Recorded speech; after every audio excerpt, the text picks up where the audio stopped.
The topic that I chose to present is the importance of defense in baseball and how it leads to positive outcomes. People think the biggest part of baseball is the offensive part, scoring runs and hitting the ball, but actually it's the defensive part and cutting down on all the errors, which is the biggest part in baseball, because errors lead to more bigger problems and runs. And in most games, it's the mental errors and the physical errors that make up the best of the losing team. Baseball is important to me because it's taught me a lot of things through life.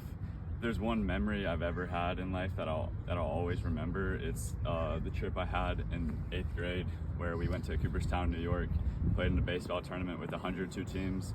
We ended up getting second place. We had a crazy run, played like 4 or 5 games in one day. It taught me a lot about myself and how tough you have to be to overcome challenges that people thought you could never do. We ended up getting killed in the championship, but it's something I'll never forget, and I had the best time while learning a lot of things about life. The defensive aspect in baseball is important because it helps with teamwork, it helps with communication, and it improves the outcome of the game. I assume that you don't know the positions on a baseball field, so I'll give you a brief overview of them. This is right field, this is center field, this is left field. Those 3 positions, right field, center field, and left field, are all the outfield positions.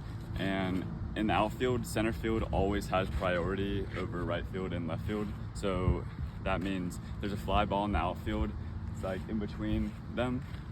If the center fielder calls it, the left fielder or the right fielder automatically have to back off every single time. Communication is key in the outfield because different hitters have different strengths and different weaknesses. So if a big hitter's up, the outfielders have to communicate with each other and let each other know that they need to take some steps back. Some people only hit it to one side rather than the other, so you have to be on your toes and communicated with all the other outfielders to know that if he's going to hit it that way, you don't play the line on this side, you have to go that way. I'm going to show you a couple of the infield positions: third base, shortstop, second base, and first base. This is third base. This is considered the hot corner because this is where the balls come at you the fastest. You either have to be prepared to play all the way back, or you also have to be prepared to play. This position is shortstop, play right to the right of the third baseman. This is the most important position on the field because this is the person that is usually the best player. They have to be able to communicate well with the infield and the outfield, and honestly to the pitcher, because as the shortstop you have to know a lot about the other team and what their hitters are giving at the time. So you have to be able to direct and command the whole defense into doing what would lead to the best outcome. This is second base. This is the shortstop's little sidekick position. He also has to be good as a vocal leader and being able to communicate. And also have to be, they tend to be smaller but fast to be able to cover this side of the field and the first base side of the field whenever they have to. This is first base. They tend to play close to the bag because they always, on ground balls, they always have to be here to get the force out at first, which is the way to get the runner out. First base is also a big position because you put a lot of trust in this person. There's usually runners on every inning, and that means he has to hold them on, make plays. You have to trust him to make scoops because a lot of the time people make errors, and if the ball gets past him, it's a good chance that the runner is going to make it a second or even third. Next up, we have the pitcher. The pitcher is probably the most important person on the defense because they have to throw strikes in order to win games. If they don't throw strikes, they walk a bunch of people. People get on and move from base to base. Everybody, including the fans, the coaches, even the players, trust the pitcher to throw strikes. They also have to be ready at all times to cover the right side of the field and the left side of the field in case of a bunt. You have to put a lot of trust in your pitcher to cover those plays because bunts are what win baseball games. We have the catcher.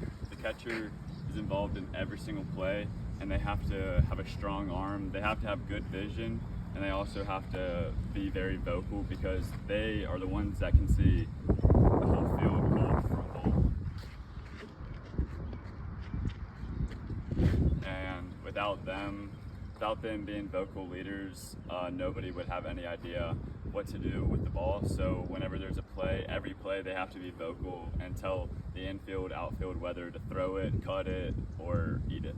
I'm going to now show you some examples of how the outfield works and how they achieve their goals of making outs and catching pop flies.